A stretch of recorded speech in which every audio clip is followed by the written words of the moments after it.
Salut la team, salut CrossFitter, bienvenue dans cette nouvelle série Skill of the Week où chaque semaine je vais décomposer un mouvement de CrossFit, vous donner des tips d'efficience, parler de l'engagement musculaire et de comment progresser en sécurité sur ce mouvement. Dans cette série Skill of the Week, on va décomposer les vidéos en plusieurs parties. D'abord évidemment, on va présenter le mouvement, puis on parlera du warm-up et éventuellement de la mobilité nécessaire pour bien exécuter le mouvement. Ensuite, je vous donnerai les engagements musculaires pour bien l'exécuter, bien ressentir les choses et rester comme toujours en sécurité.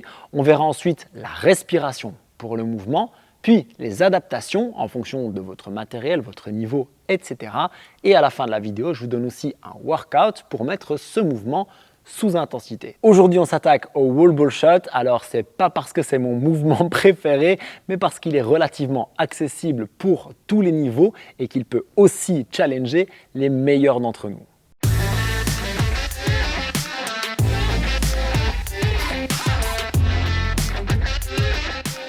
Le wall ball shot est avant tout un squat. Oui, il est là aussi pour travailler notre capacité à lancer et réceptionner un objet. Pensons à la précision que l'on veut travailler en CrossFit.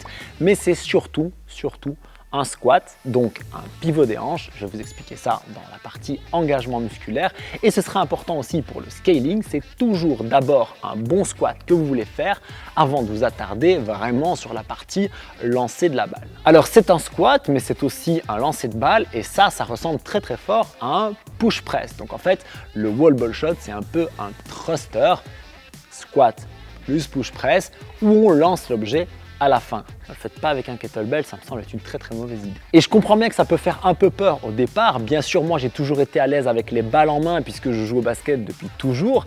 Mais lancer et réceptionner la balle juste devant le visage, ça peut être un petit peu flippant. Du coup, je vais aussi vous donner des options pour apprendre ça petit à petit et être de plus en plus à l'aise. Vous verrez aussi que la respiration sera capitale pour avoir une bonne efficacité et économiser de l'énergie. Mais avant ça, parlons warm-up et mobilité. Pour être très honnête, le wall ball shot, vous pourrez quasiment le faire à froid parce qu'en fait, c'est un mouvement dans lequel il y a peu d'impact et si vous avez un bon squat, un bon engagement musculaire, bien vous pourriez vous échauffer avec une charge légère, le faire d'abord en squat press et puis passer sur le wall ball shot. Mais je vous recommande quand même de manière générale d'abord de faire monter la température comme toujours, puis de bien ouvrir les hanches. Moi j'adore simplement les ouvertures de hanches frontales et latérales. Et puis j'ai une petite spécialité qui m'aide énormément en termes de mouvement et de souplesse. Ça va être de faire avec la balle, mais d'abord sans parce que quand même c'est super difficile, des fentes latérales avec étirement et stabilisation en bas. Ça veut dire que vous pouvez par exemple commencer avec un poteau entre les mains et vous allez descendre d'un côté comme dans un squat sur une jambe avec l'autre jambe qui reste en appui et vous passez de l'autre côté. Quand ça va bien, vous pouvez lâcher le poteau et si vous êtes très à l'aise, eh bien vous prenez donc la balle en main comme je le disais et là vous allez voir que ce soit pour les abdos, la souplesse mais aussi le renforcement de la stabilisation ici, c'est super intéressant. Il n'y a pas vraiment de besoin en mobilité complémentaire. Vous allez descendre en bas à votre niveau. On ne parle pas ici de compétition. Si on y était, il faudrait casser la parallèle, donc mettre les fesses plus bas que le niveau des genoux. Mais en l'occurrence, notre objectif ici, c'est de faire votre bon squat. Et on va parler de l'engagement musculaire à respecter pour que vous puissiez faire des bonnes reps et progresser intelligemment. Comme je le disais, le wall ball shot, c'est un pivot des hanches.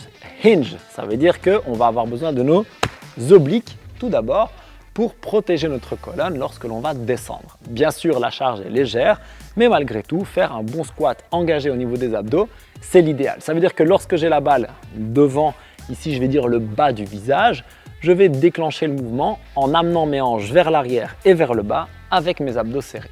Quand je dis les abdos serrés, pensez pas à pousser le ventre, pensez à gainer ici sur les côtés. Et en fait, vous allez simplement descendre aussi bas que vous pouvez avec ce gainage, comme ça vous serez toujours safe.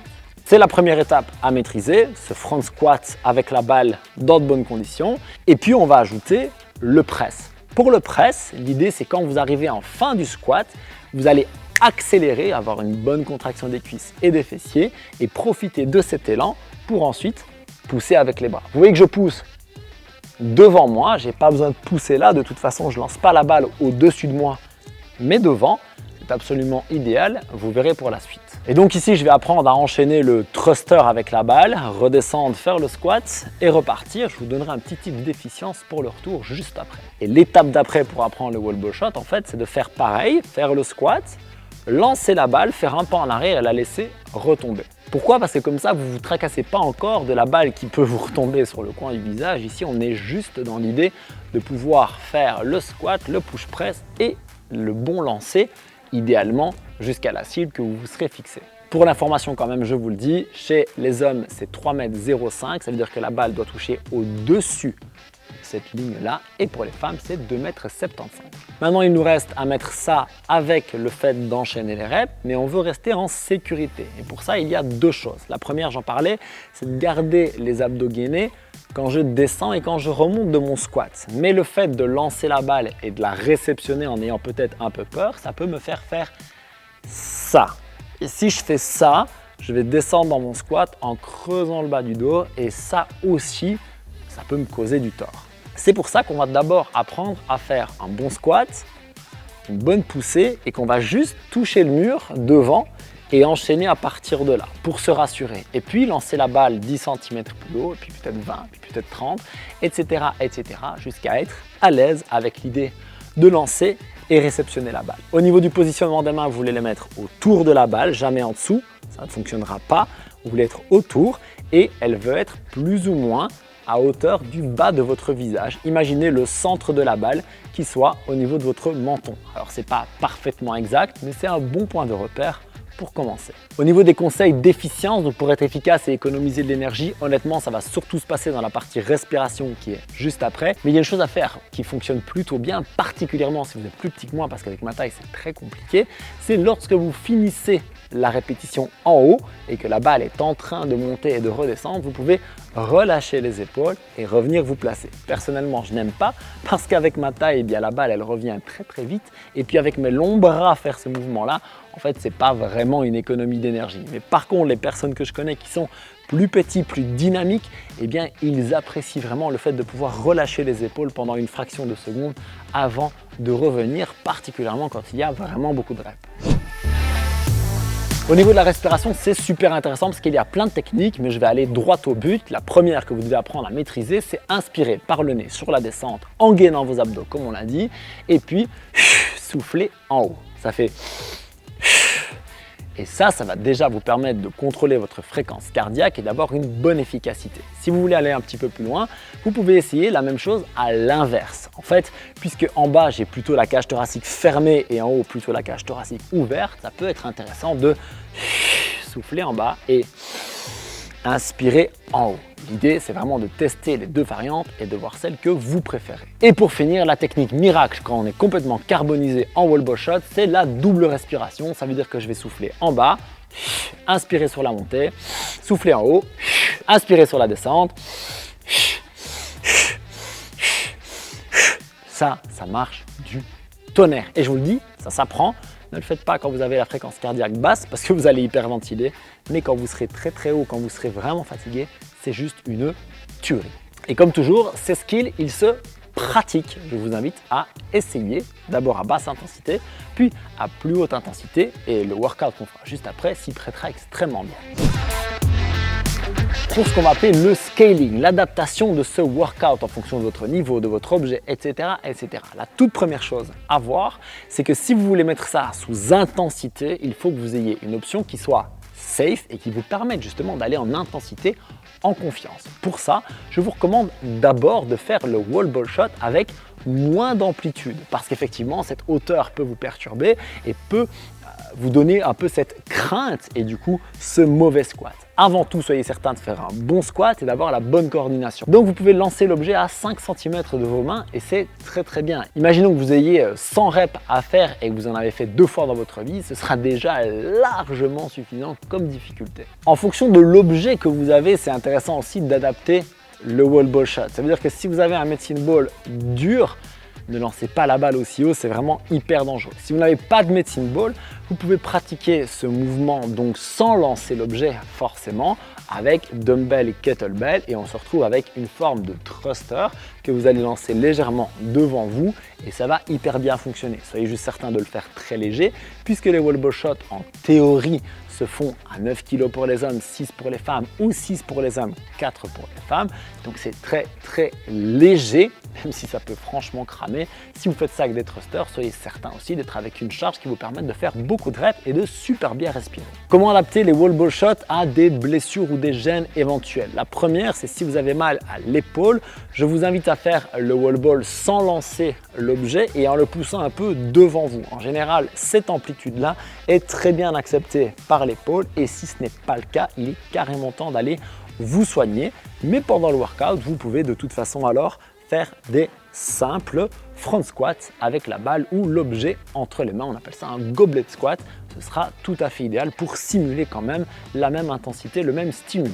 Si vous avez une gêne au niveau du genou, on peut imaginer diminuer l'amplitude du squat. Alors le wall ball shot perd un peu de son intérêt de ce côté-là, mais on peut quand même travailler la fin du mouvement, l'extension des hanches, la coordination et aussi le principe de précision.